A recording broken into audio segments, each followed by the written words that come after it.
আপনারা আমাকে অনেকেই রিকোয়েস্ট করেছিলেন মিষ্টির দোকানের মতো কড়া পাকের ছানার গজা রেসিপিটা দেওয়ার জন্য। যেই গজাটার গায়ে হালকা হালকা একটু চিনি দানা জড়ানো থাকবে, যেটা দানাদারের মতো হয়, সেই ধরনের গজার রেসিপিটা আপনাদেরকে আমি খুব সহজে এবং ঘরোয়া পদ্ধতিতে কিভাবে এটা তৈরি করতে হয় সেটাই দেখিয়ে দেবো খুব সহজে। আশা করব এই ভিডিওটা দেখলে আপনাদের এই ছানার গজা তৈরি করার ক্ষেত্রে আর কোনো রকম কোনো অসুবিধা হবে না। তো বন্ধুরা, আমি মৃণাল, মিষ্টির কারিগর, আর আপনারা দেখছেন বেঙ্গল সুইটস চ্যানেল। আর আজকে আমাদের রেসিপি কড়া পাকের ছানার গজা তৈরি। তাহলে ছানার গজাটা তৈরি করার জন্য এখানে আমি আনুমানিক 1.5 বাটি চিনি, মানে 300 গ্রামের মতো চিনি দিয়েছি। আর এখানে জল দেবো 1 বাটি, মানে 200 গ্রামের মতো জল। তো যেহেতু এখানে আমি 100 গ্রাম ছানার হিসাবে এখানে চিনিটা আমি দিলাম, তো বন্ধুরা এখানে অল্প পরিমাণে একটু আমুল দুধ বা গুঁড়ো দুধ দিয়ে দিলাম। দেওয়ার পর রসটাকে আমি ফোটাবো। রসটা যখনই ফুটে যাবে তখনই দেখতে পাবেন যে আমুল দুধটা দেওয়ার কারণে ওপর দিয়ে একটা ফেনার আকারে সৃষ্টি হচ্ছে। সাধারণত এটাকে মিষ্টির কারিগরি ভাষায় গাদ বলা হয়। সাধারণত চিনির ভেতরে যে সমস্ত নোংরা পদার্থগুলো মিশে থাকে সেই রকম ভাবে ওপর দিয়ে ফেনা হয়ে এটা বেরিয়ে আসবে। আর এটিকে অল্প অল্প করে জল দিয়ে এইভাবে ফিল্টার করে নিতে হবে। তাহলেই দেখবেন রসটা খুব সুন্দরভাবে সাদা ফ্রেশ হয়ে যাবে। আর রসটাকে সাধারণত একটু পাতলাও নয় আর খুব মোটাও নয়, মিডিয়াম ভাবে তৈরি করে রাখতে হবে। এবারে আমরা রসটা তৈরি করার পর ছানাটা তৈরি করব। যেহেতু আমার চ্যানেলে অনেকবার আমি ছানা তৈরির ভিডিও দেখিয়েছি, এর ডেসক্রিপশন বক্সেও দেখবেন ছানা তৈরির ভিডিও আমি সমস্ত কিছু দিয়ে রাখবো, ওখান থেকে দেখে নেবেন। তো বন্ধুরা, এখানে আমি 100 গ্রাম ছানা নিয়েছি। সাধারণত 500 ml দুধকে ছানা তৈরি করলে ভিনিগার দিয়ে এখানে 100 গ্রাম ছানা হয়। এবারে এই 100 গ্রাম ছানাটিকে জাঁক করে নেওয়ার পর এতে আমি দিয়ে দিচ্ছি হাফ চামচ চিনি, হাফ চামচের মতো সুজি, হাফ চামচের মতো ময়দা, আর হাফ চামচের মতো অ্যারারুট। আর ফ্লেভারের জন্য এখানে অল্প পরিমাণে একটু ছোট এলাচের গুঁড়ো। আর ছোট এলাচের গুঁড়ো আপনারা পছন্দ না করলে এখানে দেওয়ার দরকার নেই।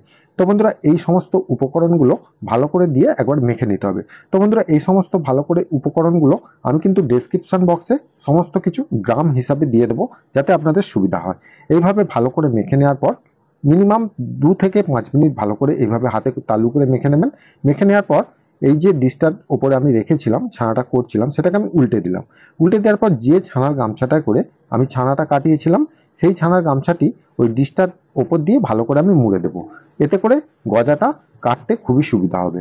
তো বন্ধুরা, এবারে মুড়ে নেওয়ার পর এবারে যে ছানাটিকে আমি রেডি করে রেখেছি মেখে, সেই ছানাটিকে দেখুন একটু লম্বা রোল আকারে তৈরি করে ওই গামছার ওপর দিয়ে আমি কি সুন্দরভাবে রোলটা তৈরি করছি।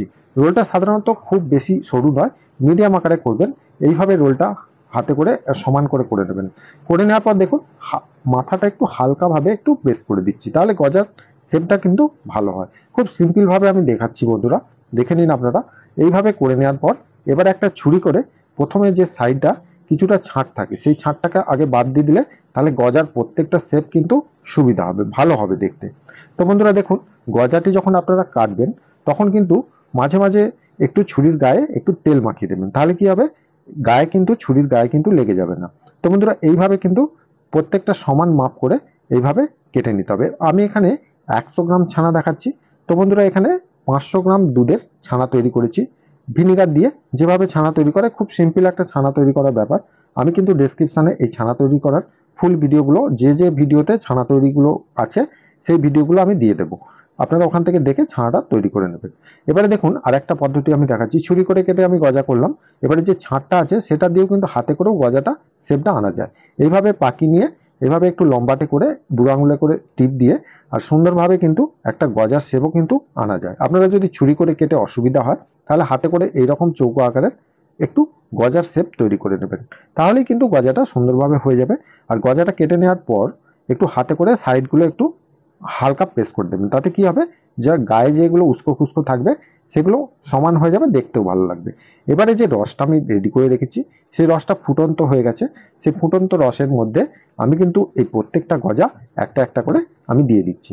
দেওয়ার পর এতে কি করতে হবে, দেখুন যে এখানে 1 চামচের মতো ময়দা নেবেন আর একটু অল্প পরিমাণ জল দিয়ে গুলে এতে দিয়ে দেবেন, কারণ এটা হচ্ছে ঝাঁপাতে হবে। মানে মিষ্টির দোকানে দেখবেন এরকম ঝাঁপ সিস্টেমে গজাগুলো ফোটানো হয়, যে কোনো মিষ্টির ক্ষেত্রেই।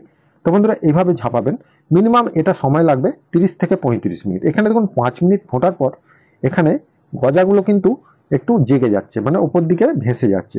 তো বন্ধুরা, এখানে কি করতে হবে, কারণ এখানে যে প্রবলেমটা হয়েছে সেটা হচ্ছে আমার গ্যাসের আঁচটা কম আছে। সাধারণত বাড়িতে গ্যাসের আঁচ কমই থাকে, বড় উনুন থাকলে তাহলে সুবিধা হয়। তো বন্ধুরা যেহেতু আমার গ্যাস এখানে কম আছে, সেজন্য আমি দেখলাম যে 5 মিনিট পর আমার কিন্তু রসটা অনেকটাই মোটা হয়ে গেছে। তো সেক্ষেত্রে আমাকে অল্প অল্প করে 2 চাটুর মতো আমি জলটা কিন্তু ঠান্ডা দিলে হবে না, যদি আপনারা ফুটিয়ে নিতে পারেন তাহলেও ভালো হয়। না হলে এইরকম ভাবে চাটুয়ে করে নিয়ে আর এইভাবে রসের মধ্যে দিয়ে দিয়ে গরম করে নিতে হবে। গরম করে আস্তে আস্তে খাইয়ে দেবেন, তাহলে রসটা কিন্তু আবার আগের নর্মাল অবস্থায় চলে আসবে। কারণ 5-6 মিনিট ফোটার পর রসটা অনেকটাই কিন্তু মোটা হয়ে যায়, যার জন্য মিষ্টিগুলো ওপর দিকে জেগে যেতে পারে। তো বন্ধুরা এতেও যদি না হয় তাহলে জানবেন যে আমার গ্যাসের পরিমাণ কম আছে, গ্যাসটা কিন্তু স্পিড নেই। তো সেক্ষেত্রে আপনাদের মিষ্টিটা করতে যে সুবিধা হবে সেটা হচ্ছে একটা ওপর থেকে এরকম একটা কড়ার মাপে একটা ডিশ এইভাবে সুন্দর করে চাপা দিয়ে দেবেন। একদিকটা একটু ফাঁকা রাখবেন বা পুরোটাও চাপা দিয়ে দিতে পারেন, কিছুটা অংশ ফাঁকা রাখবেন। ফাঁকা রেখে অন্তত 15 থেকে 20 মিনিট এইভাবে ফুটিয়ে নেবেন, তাহলে কিন্তু গজাগুলো পারফেক্টলি সেদ্ধ হয়ে যাবে। তো বন্ধুরা এখানে একটা গজা আমি ভেতর থেকে তুলে আমি দেখছি, দেখুন কত সুন্দরভাবে গজাটা কিন্তু ফুলেছে, আর গায়ে কিন্তু কোনো রকম কোনো টোল দাগ নেই। তো বন্ধুরা এইভাবে ঝাঁপ সিস্টেমে ফোটাবেন, আর গজাটা এরকম 20 থেকে 30 মিনিট পর এভাবে তুলে একটা দেখে নেবেন। যখন দেখবেন হয়ে গেছে তখন আর কিন্তু বেশিক্ষণ ফোটানোর কোনো দরকার নেই। তখনই জানবেন যে এখানে গজাটা সম্পূর্ণভাবে কুক হয়ে গেছে, আর ঝাঁপ সিস্টেমে ফুটেই কিন্তু কুকটা হয়েছে। এবারে আমি রসটা দেখব, কারণ গজাটা আমাদের সেদ্ধ হয়ে গেছে, গজার আর কোনো ব্যাপার নেই, এখানে রসটা আমাকে তৈরি করতে হবে। রসটা দেখুন এখানে আমি যখন হাতে করে নিয়ে দেখছি রসটা কিন্তু কেটে যাচ্ছে, মানে রসটা চিট আসছে না, তাহলে এখন গজাটা জমবে না। তাহলে সেক্ষেত্রে কি করতে হবে, রসটাকে আরেকটু ফুটিয়ে নিতে হবে।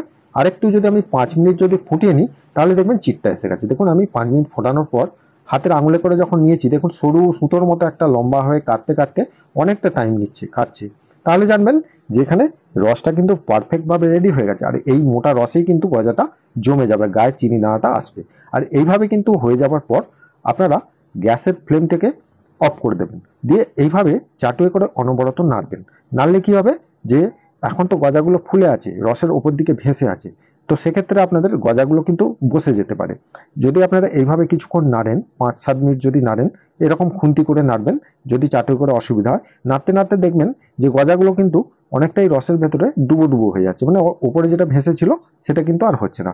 আর এরপরে কিন্তু দেখবেন 5-7 মিনিট পর রসটা কিন্তু আরো গাঢ় হয়ে যাবে, এই হাওয়া পেয়ে গেলে আরো গাঢ় হয়ে যাবে, দেখুন অতটা আরো মোটা হয়ে যাচ্ছে। এইভাবে করে নেওয়ার পর এটিকে 2-3 মিনিট এই অবস্থায় রেখে দেবেন। রেখে দেওয়ার পর এটিকে বীজ দিতে হবে। মিষ্টির কারিগরি ভাষায় যে দানাটা আসবে, এইভাবে কড়ার গায়ে যদি অল্প অল্প রস দিয়ে যদি খুন্তি করে এইভাবে ঘষেন, তাহলে দেখবেন একটা সাদা সাদা বীজ আসছে। তো এক্ষেত্রে যদি আপনাদের অসুবিধা হয় সেজন্য আরেকটা পদ্ধতি আছে। একটা ছোট ডিশের ওপরে 2-3 চাটুর মতো এখান থেকে রস তুলবেন, তুলে নেওয়ার পর আর চাটুয়ে করে এইভাবে কিছুক্ষণ ঘোরাবেন, মোটামুটি 1 থেকে 1.5 মিনিট এইভাবে ঘোরাবেন। তাহলেই দেখবেন যে রসের মধ্যে বীজটা কিন্তু অটোমেটিক এসে যাচ্ছে। বীজ বলতে এখানে সাধারণত রসটা কিন্তু অনেক গাঢ় হয়ে যাবে, আর রসটা একদম সুন্দরভাবে জমতে সাহায্য করবে। এটাকেই মিষ্টির কারিগরি ভাষায় দানাদার বা গজাতে বীজ দেওয়া হয়। তো এই এই ক্ষেত্রটা করলেও আপনাদের হয়ে যাবে। তো করার মধ্যে যদি আপনাদের খুন্তি করে ঘষতে অসুবিধা হয় তাহলে এটা করবেন, যদি খুন্তি করে সুবিধা হয়ে যায় তাহলে আর কোনো অসুবিধা নেই। দেখবেন রসটা অনেকটাই সাদা সাদা হয়ে যাচ্ছে, মানে রসের কালারটা কিন্তু যে লিকুইড ছিল তার থেকে কিন্তু অনেকটা মোটা হয়ে গেছে, দেখতে পাচ্ছেন অনেকটা ঘন হয়ে গেছে। এভাবে একটু কড়াটাকে ঘুরিয়ে নিয়ে রেখে দেবেন। সাধারণত দেখবেন 7 থেকে 8 ঘন্টা যদি এইভাবে রেখে দেন তাহলে দেখবেন যে গজাটা সুন্দরভাবে জমে যাবে। আর এখানে আমার সম্পূর্ণ ঠান্ডা হয়ে যাবার পর গজাটাকে আমি দেখছি, গজাটাকে আমি খুলেছি, খোলার পর দেখুন গজাটা কত সুন্দরভাবে গায়ে কিন্তু নর্মাল ভাবে প্রাকৃতিক ভাবে গায়ে চিনি দানাটা এসে গেছে। কোনো রকম চিনি ছড়িয়ে দিয়ে এইসব ভাবে করবেন না, কারণ মিষ্টির দোকানে কিন্তু এইভাবে হয় না। সাধারণত এই পদ্ধতিগুলোই মিষ্টির দোকানে হয়। এইগুলো যদি আপনারা একবার আয়ত্ত করে নিতে পারেন তাহলে আপনাদের কোনো রকম কোনো অসুবিধা হবে না। এই সুন্দরভাবে গজাটা তৈরি হয়ে গেছে। এবারে আমি একটা গজা কেটে দেখাচ্ছি, দেখুন ভেতরটাও কিন্তু রসে ভরা। এই গজাটা যখন শুকিয়ে যাবে না তখন ওপরটা শুকনো হয়ে যাবে, আর ভেতরে কিন্তু রসের টইটম্বুর, মানে ভাঙলেই কিন্তু রস, ভেতরে রস থাকবে, ওপরটা শুকনো শুকনো থাকবে। এখন রসটা আছে বলে মনে হচ্ছে রস প্যাচ প্যাচ করছে, তো এটা যখন শুকিয়ে যাবে তখন দেখবেন কত সুন্দরভাবে একটা দারুণ খেতে লাগছে। তো বন্ধুরা আরেকটু ভেঙে দেখাচ্ছি, দেখুন ভেতরটায় কত সুন্দরভাবে রসটা কিন্তু দেখা যাচ্ছে, আর টিপলেই কিন্তু রসটা খুব সুন্দরভাবে বেরিয়ে আসছে। আশা করি এই গজার প্রসেসটা বুঝতে আপনাদের নিশ্চয়ই কোনো অসুবিধা হয়নি। তো বন্ধুরা এই গজার যে এক্সেস রসটা আছে দেখুন কত সুন্দর একটা দানা দানা চিনির মতো দেখতে লাগছে। এটা কিন্তু প্রাকৃতিক নিয়মেই কিন্তু তৈরি হয়েছে। তো বন্ধুরা, আজকের এই গজার রেসিপিটা আপনাদের যদি ভালো লেগে থাকে তাহলে আমাকে প্রত্যেকবারের মতো কমেন্টে জানাতে অবশ্যই ভুলবেন না। ভালো থাকবেন, সুস্থ থাকবেন। দেখা হবে আবার অন্য কোনো মিষ্টির রেসিপি নিয়ে। নমস্কার।